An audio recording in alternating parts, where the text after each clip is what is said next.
So the next point is, after teachers, how teachers are going to treat children, how children are going to assemble, or how children are going to assimilate with their friends. Then you have one more important thing called the syllabus, and textbooks are also shaping the attitude of your children, right? For example, if your history books carry world history, you learn something called French Revolution, liberty, equality, fraternity, right? Gandhi's, for example, in the world history, standing against injustice, how Gandhiji was thrown out of the train, right? You might be studying this, and then he has fought against injustice. He started fighting against injustice from that place. So it might influence the child saying that, okay, we have to take this stand whenever there is injustice. Next, constitutional values. If you are studying social subjects, then they will teach you constitutional values of democracy, socialism, right? So syllabus is going to play a crucial role. If you are taking literature, it tries to understand what is human nature, how they are giving importance to social values in a given era, right? Science is going to imbibe the curiosity in the required levels in the children, right? So it will question against the orthodox and broad practices in the religion, right? It is very important. So syllabus framing is also very, very important.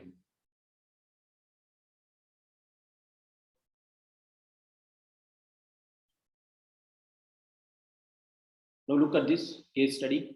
In Kerala, class 7 social science textbook contained a chapter with an imaginative interview between a headmaster and a parent seeking admission. The boy carries a Christian name. The father name is Anwar Rashid, and mother name is Lakshmi. The headmaster asks the father what religion should he fill for the child in the required column, to which the reply is, let him choose his own religion when he grows up. Right? This was what is written in that book, NCRT book, sorry, in your Kerala book, right? So even if you don't remember that how subjects is going to play a crucial role. Content of textbook plays an important role in imparting value system. If the textbook has passage, Papa is coming from office while Mummy is cooking food and Munni is helping Mummy. While it sounds innocent, but it's putting gender roles in the minds of the children, that men go to office and women are supposed to stay at home and cook food only, right? If your syllabus is like this, if the fellow who is giving the book or who is writing the book himself has this mindset, then what a children learns, he thinks that, okay, it may be innocent, but still it is conveying something called people are based on gender roles, right? So syllabus is going to play a very crucial role. Now is values of sportsmanship and team spirit, right? So it is always said that if you are falling on in the ground, if you are standing on your own legs, right? If you are becoming a sports candidate in your school days, you will learn how to stand on your own feet when you fall down, right? So you will go team spirit also.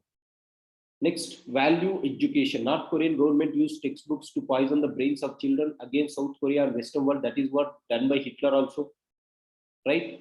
So it is going to play a crucial role, value education. And education is going to make all-round development. Take them to old age homes for inculcation of compassion and altruism.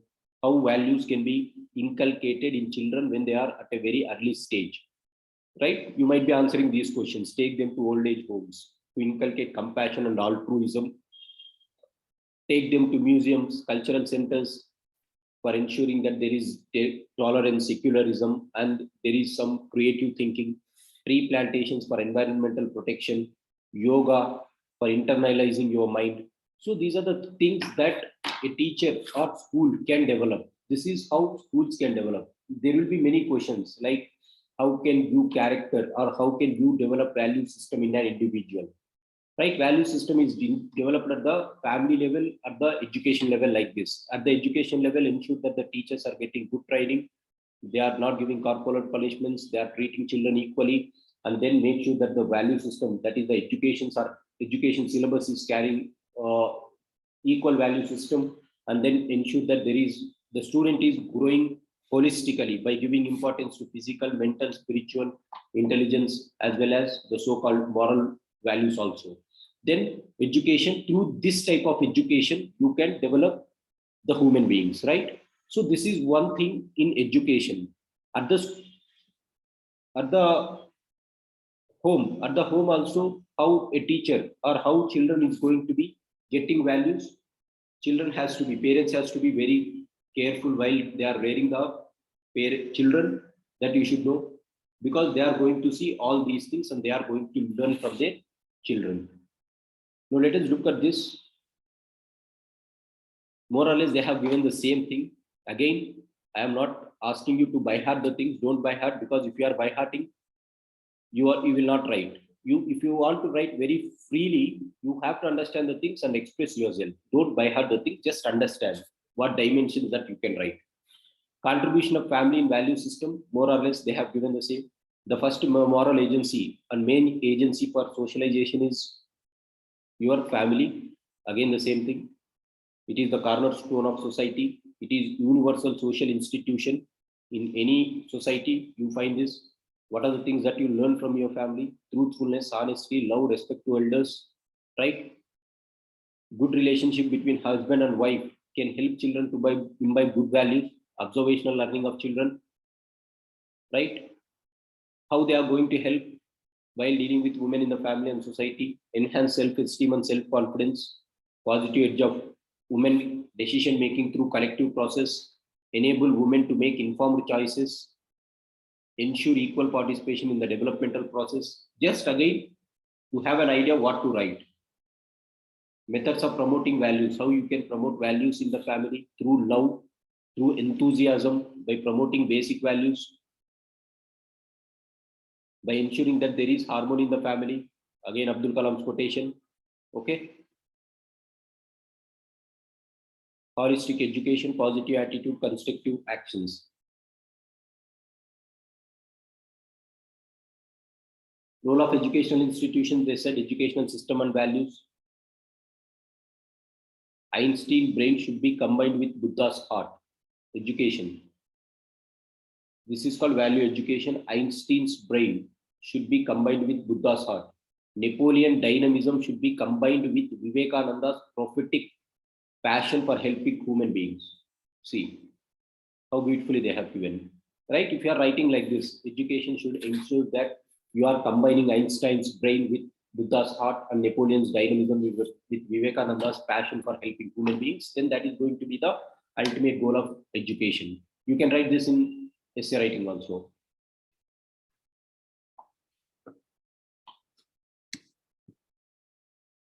So there is one committee on education that they said, that Ramurthy committee, that education should include democracy, secularism, socialism, scientific temper, equality of sexes, honesty, that we discussed, right? But the only thing is Ramurthy committee, remember that this is the committee. We said that these are the values that you have to have when you are designing some curriculum for the students.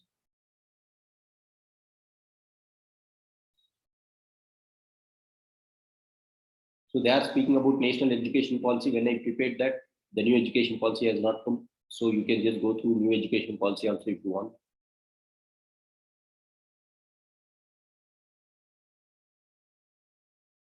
Role of education in promoting ethical values: speedy acquisition of accumulated knowledge, promotes refinement of senses, mental personalities unfolding, it is crystallizing of thoughts, achievement of true freedom, right? Education is the true freedom. It has liberating effect on humans, right? Perfection of goal, promotion of values of human excellence, content of values. So contents of value education. What should your education should contain? Physical education. No need to read everything. Just know this. Vital education. What is this vital education? Character building exercise. Mental education, right? Student has to be made mentally strong, not just getting good marks. Spiritual education, make them spiritually strong. What is the role of teachers? Again, they have given what is the role of teachers here. No need to write everything. Just think that these are the dimensions which you have. And role of society, Rao's IAS has not covered this role of society, but this book has covered this.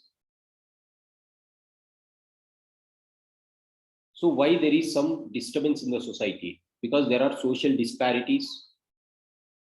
There are many people who are writing these questions. What is the importance of ethics in the present socio-political context, socio-economic context? If the question is like this, you have to write what is the problem of the society first. You have to write what is the problem of the Economy first. What is the problem of the polity first, right? So what is the problem of society? There exist social disparities, religious fanaticism, aggressive competitiveness, and tensions between material and spiritual world. These are the basic problems that in any society we are witnessing today, right? Today, lifestyle in any society is based on consumerism and cutthroat competition for success, right? It has sidelined overall development of the personality. The human tradition of discipline has vanished from all institutions of society with inevitable consequences of inefficiency, corruption, injustice, destruction. So, whenever they are asking, you just remember these lines. What is the important problem, or what are the problems of any society? Not only Indian society, these are the problems in almost each and every society today, right? So, it has to be, the society has to be in an order, social order has to be there where you have trust, non-violence, freedom, democracy, sarvadharma sambhav, equality, purity of insan means self-discipline, cleanliness, right? How it is going to have only a value-based education can give people the altruistic and benevolent sense of living for others, as said by Vivekananda. They alone live who live for others, right? In society, you have to give that altruistic measures has to be followed. That can be possible by doing voluntaryship, right? Now again, it is said how consumerism is spoiling. It is good to have money and the things it can buy, but in the process of acquiring money, we must always be concerned with the purity of means. So it says that about corruption. It says about how society should be organized. Society teaches a sense of cohesion.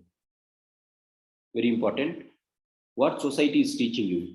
It is teaching you a sense of cohesion, unitedness. It liberates from the bondage with the narrow selfishness imposed on man from the feelings that you as an individual has separate identity from others. No. Society should imbibe that you are one among all the others. It should not be like I am selfish, I am the only one. Society role is that. So it teaches sense of cohesion. When it teaches, when the society is evolved, like our enlightened anarchy concept of Gandhiji, right? Society teaches us to be accountable and to be accountable, right? Now, what is accountability? We discussed yesterday how it is going to be imbibed by society. We will be afraid by society, right? Just unlike your personal ethics. Role of society, whatever the things that I have underlined from here, that is role of society. One is society teaches us sense of cohesion. Society teaches us to be accountable. Society teaches respecting the place of worship and tolerance for other religions. Society teaches for the judicious use of natural resources. Society teaches faith in the world community and teaches that our human culture is one to promote world peace. So these are the 5 things that you can think on. So in this, whenever you are writing, society think that these are the societal problems and how society is going to help these things and what are the major things that should be present in a society. These are the major things that should be present in a society, right? Now, in conclusion, values cannot be forced, right? No real integration or internalization of values can be achieved unless the learner agrees with it. Communication is the key. In this, it can be developed with cooperation of all, that is family, society, and educational institutions. If you want to change or inculcate any good values in the society, by force, you cannot do anything. By force, you cannot do anything. So, corporal punishment of a teacher is not going to imbibe the value system. Rather, it has to be, the learner has to agree. The learner has to agree that these are the good values. So, see the terms. No real integration or internalization is going to achieve unless the learner agrees to it. In order to make the learner to achieve it, communication is the key. And in this, the cooperation of all the fellows are required. Family, society, educational institutions. So whenever you are writing, say for example, a case study, there was a case study previous year. They asked that there is one school, midday meal program was implemented. The cook was from a lower caste. Some people or some students or some family members, they were not agreeing their children to have the same dining with other children because that is cooked by a lower caste person. In that situations, if you are a headmaster, what you are going to do? You are not going to do. By giving punishments to the children, you are not going to change. It has to be a collaborative approach by effectively communicating to the family, society, and educational institutions. In that way, you can bring the change, right? If you want to bring change in the ethics of the person, then this is the only way. You started the family, you started the society, you think about the educational institutions, collaboratively approach and say that this is how value system can be imparted at the personal level. I said these are at the personal level. Once you are being ethical in your personal level, you will be good in your private level and you will be good in public level. There is difference between personal. First, you have to build the person values. How you can build? By your family modulation, by your societal modulation, by your educational modulation. Once the person develops that ethical values or good value system in his personal interaction with his wife or with his family or with his friends, he is going to have private ethics, ethics in private life. Once he has ethics in private life, he more or less reflects the same thing in his public life. This is how you inculcate good values in the public, or this is how you can change the moral system. If it is good, if he has carrying ethics in public life, he will reflect that in professional life also, right?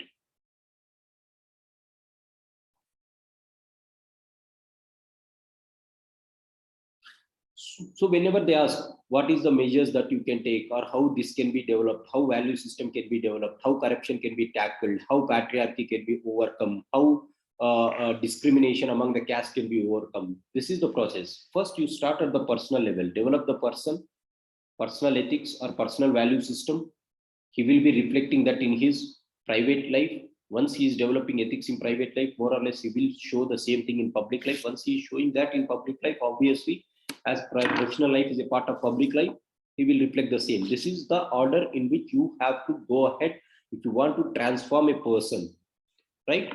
So here here my intention is, I know everyone will write something about family, something about educational institutions, how they are playing a crucial role, or something about society. But what my intention is, you have to understand what is values, right? Let me look. See, role of family and society in educational institutions in cultivating the ethical values. What does the family give? Love, affection. Mother is the first teacher, family is the first school, I said. What does it teach? A list of items, what it teaches. For example, Mahatma Gandhi has promised to his mother that he will not consume meat, or he will not take alcohol if he is leaving the country, right? And he stood by that value throughout his life. Jijabai's role in framing that king's life. Abdul Kalam's father not to accept any gift. Vivekananda's mother has taught him how to be concerning with each other, right?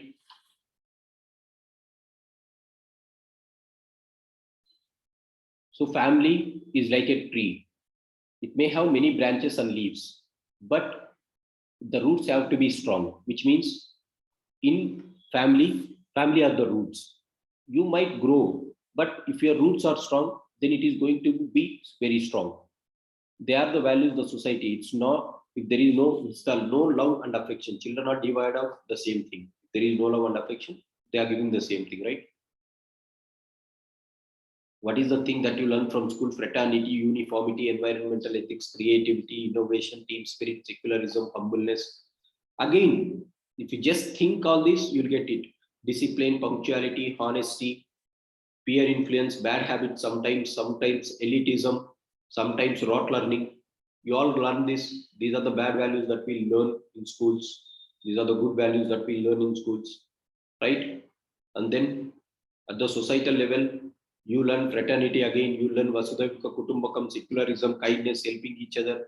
Why I have written all this is, I just framed, okay, if I have to write an answer on society, I have to write these terms, or I have to remember these terms.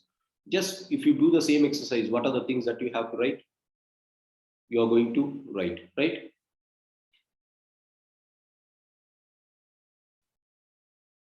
These are the contributions of moral thinkers, right? I have written about Swami Vivekananda here, and crisis of character, needs justifying the means. Immanuel Kant, second person that I have written. Yesterday, one person was asking, what is kingdom of ends? Kingdom of ends, don't think that the other person is the means to your end. You be the end, but the other person should be the end. The same thing. People should not use humans as means, rather, people should consider human beings as the end in themselves. That is called kingdom of ends. Don't treat humans as slaves for doing your business. Consider humans as a part of your development, along with their development also. That is called kingdom of ends. Every activity of yours, it should be beneficial to others. If everyone thinks about others, world becomes a heaven. That is called kingdom of ends. This is going to be a kingdom of heaven, because if everyone is thinking that the end product is the welfare of the citizens, then that is called kingdom of ends, which is given by Immanuel Kant again. Right? Categorical imperative, I already discussed. It is also given by Immanuel Kant. Now,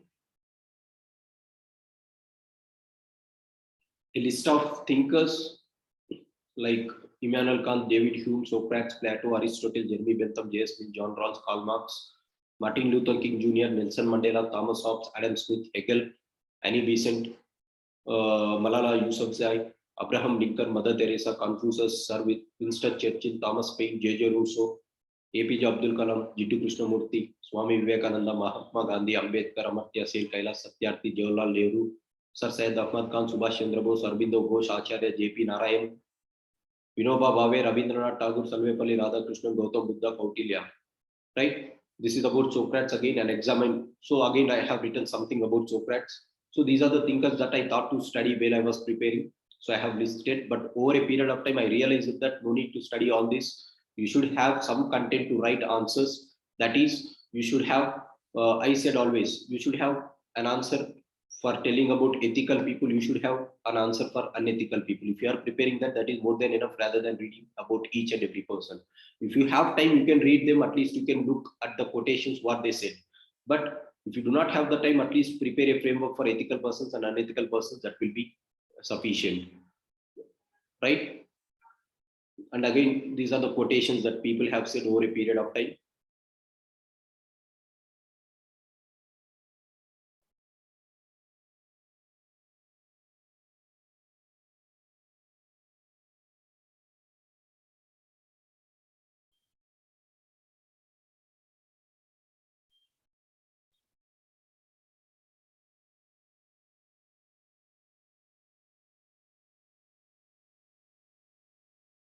I have shared this in the group. Just if you want to go through, you just go through that. If you don't understand, you can text me, right? Because dimensions will develop. What is the advantage of reading these moral thinkers is you can develop dimensions, various dimensions, how people thought like this. Then you can write a decent answer in your essay and ethics also.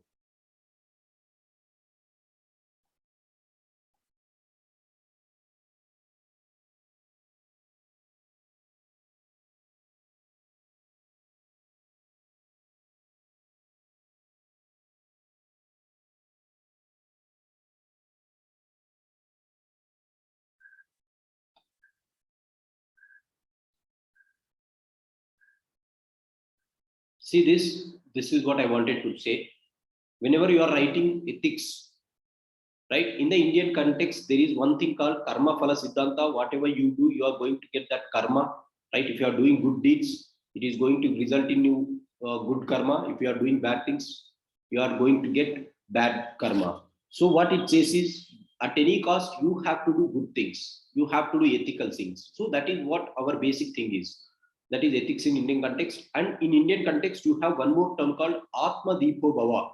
Atma Deepo Bhava, very important and powerful terminology.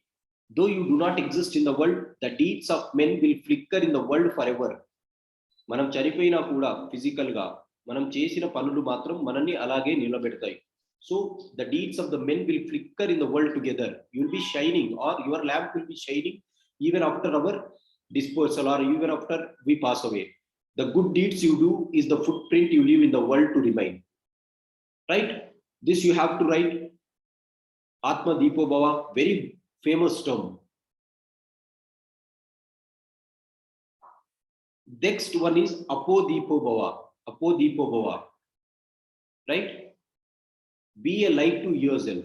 So there are two terms. Atma Deepo Bhava. Atma Deepo Bhava means after, even after our disperse, right? Still the deeds that we do, that will have an impact. Hitler has disposed or Hitler has passed away, but what is the deeds that he has? We think about Hitler in a very negative term. Gandhiji has passed away. We think very positively about Gandhiji. So that is called Atma Deepo Bhava. Apo Deepo Bhava means be a light to yourself. You should enlighten yourself. This is the philosophy of Buddhism. Lord Gautam Buddha said that, yes, enlightenment. If you want to get enlightenment, be a light to yourself, right? You enlighten yourself. What does this mean? Go and think about yourself, right? An unexamined life is unworth living. Socrates. The similar thing is be a light to yourself of Apo Deepa Bhava of Buddha. Satyameva Jayate, that is another thing of Indian context. Varnashrama Dharma, education system. So if you want to think ethics in Indian context, these are the things that you have. Look at this one more term, Sthita Pragnata, stability of thought. An administrator should be stable in mind. He should have balanced mind and equanimity, right? Sthita Pragnata. And then Nishkama Karma, don't expect results. Don't expect after writing one answer that you are going to perform the best. Don't expect that after writing two answers, you are going to perform the best. Nishkama Karma, do the karma, right? Without expecting any result. Over a period of time, you'll get what you are deserved.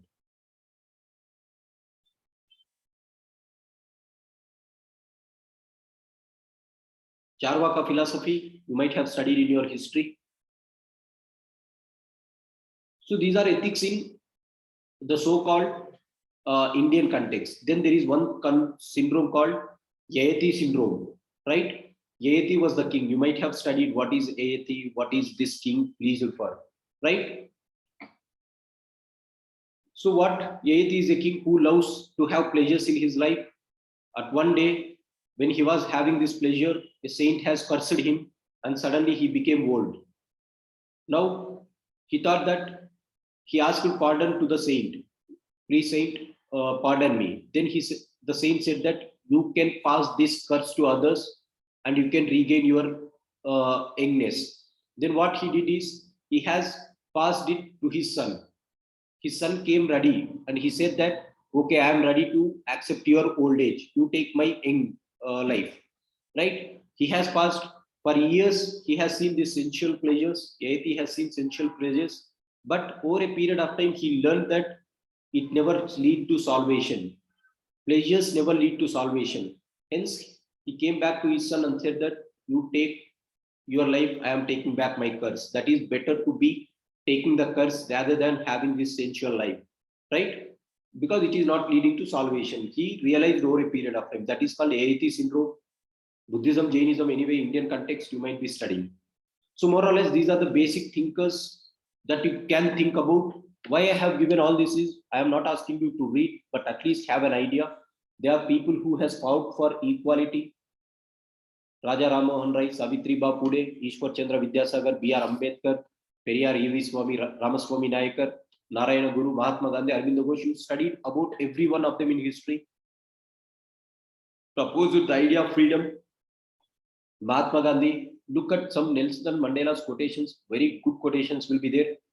Aung San Suu Kyi, no need to remember, because after becoming the leader, she has went against the democratic values at some point of time. So Rabindranath Tagore, yes. Swami Vivekananda, yes. Next, who worked for maintaining justice? Dr. B.R. Ambedkar. Mahashweta Devi, look at her, who is she? Human Resource Development, Chhatrapati Sahuji, Radha Krishna, Mother Teresa. Now, eminent administrators, guys. Just search about them. S.R. Shankaran, what he has done. Two values. Kundan Kumar, what he has done. Om Prakash Chaudhary, what he has done. Amit Gupta, what he has done. J.K. Tripathi, what he has done. Upendra Tripathi, MP Vijay Kumar, Amarjit Singh, Samit Sharma, what they have done, just have a look, because this will be helpful while you are substantiating.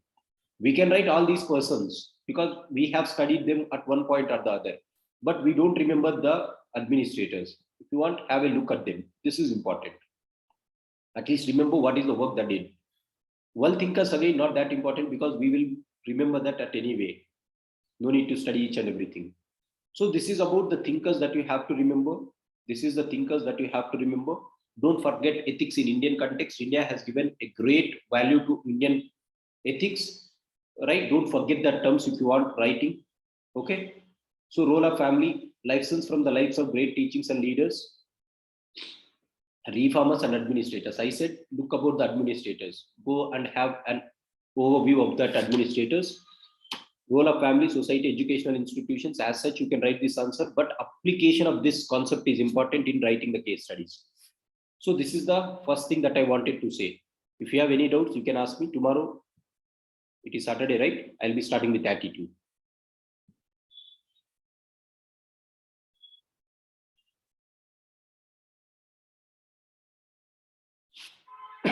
Okay. People are asking, Manu has asked, sir, I am pretty confused between deontological and virtue-based ethics. Could you please clear it out? Where to apply also? See, I said deontology is duty-based ethics. Duty-based ethics.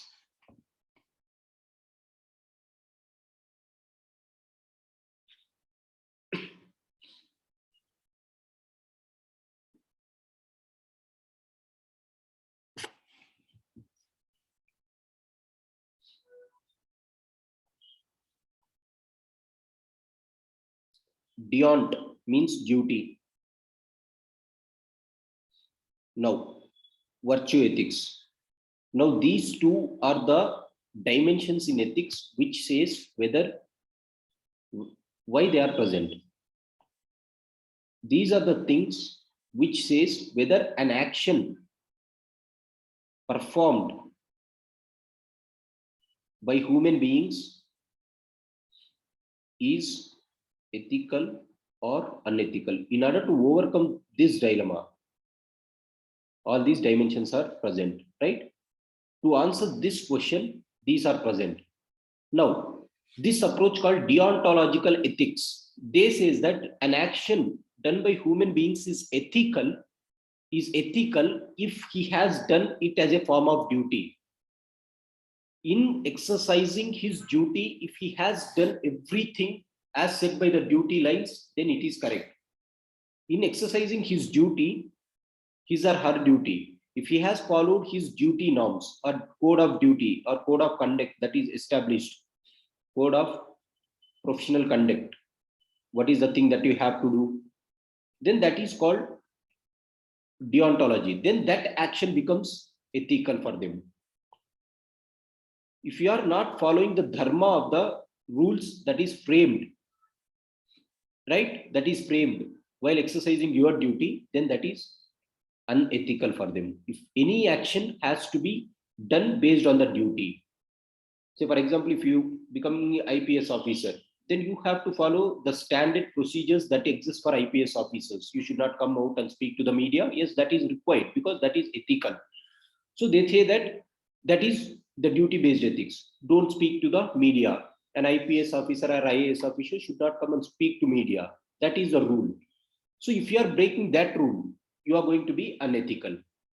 Whatever the circumstance may be, even something has happened, if some nexus has happened between politicians, some crime has happened, even then you should not come out, because duties clearly says, the code of conduct clearly says that officer should not come to the media. He should not come at any cost. He should not reveal anything which is insider's information. He has not to do it.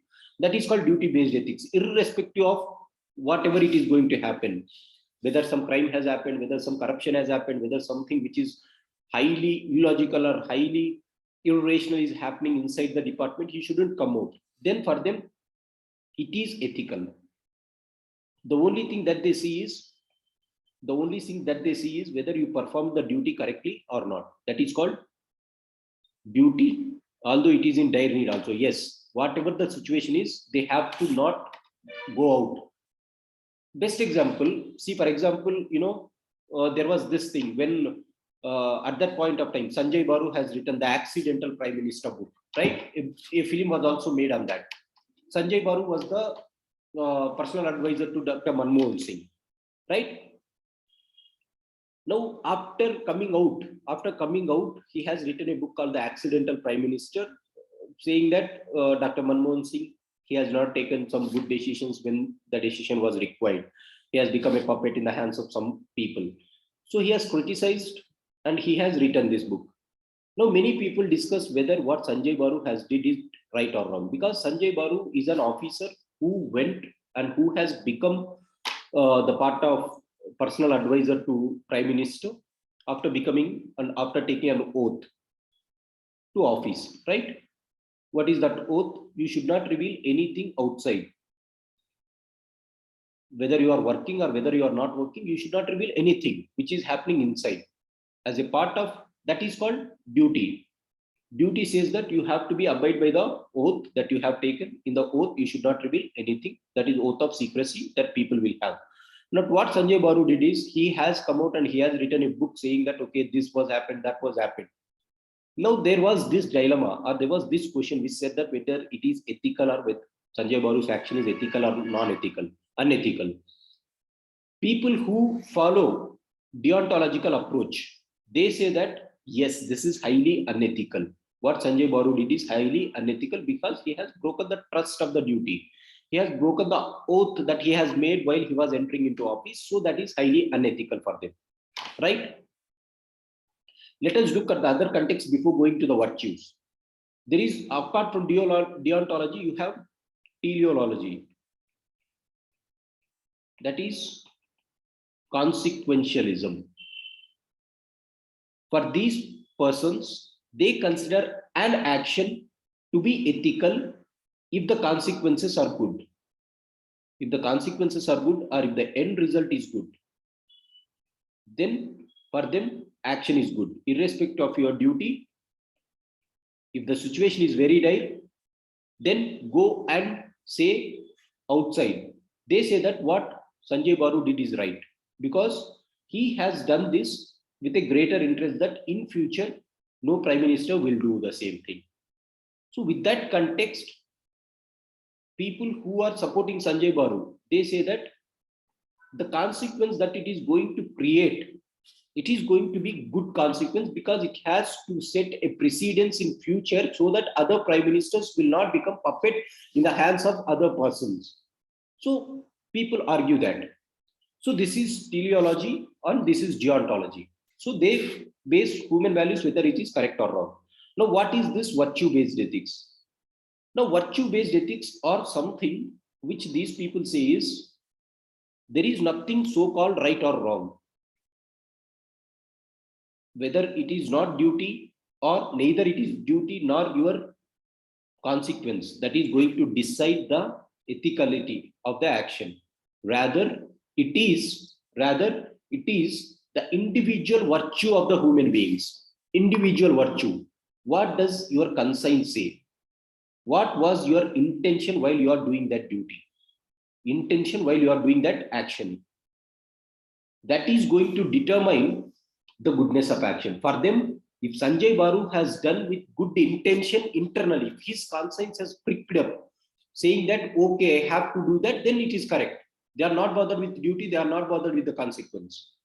If his intention was a very good intention, thinking that, okay, it will help someone, society at large, if he has done that, thinking that in his conscience, if it has said, okay, I have to do, if his justice has said him to do it, that is highly correct. But if his intention was like favoring BJP, then what he did is absolutely wrong. So they say that virtue ethics is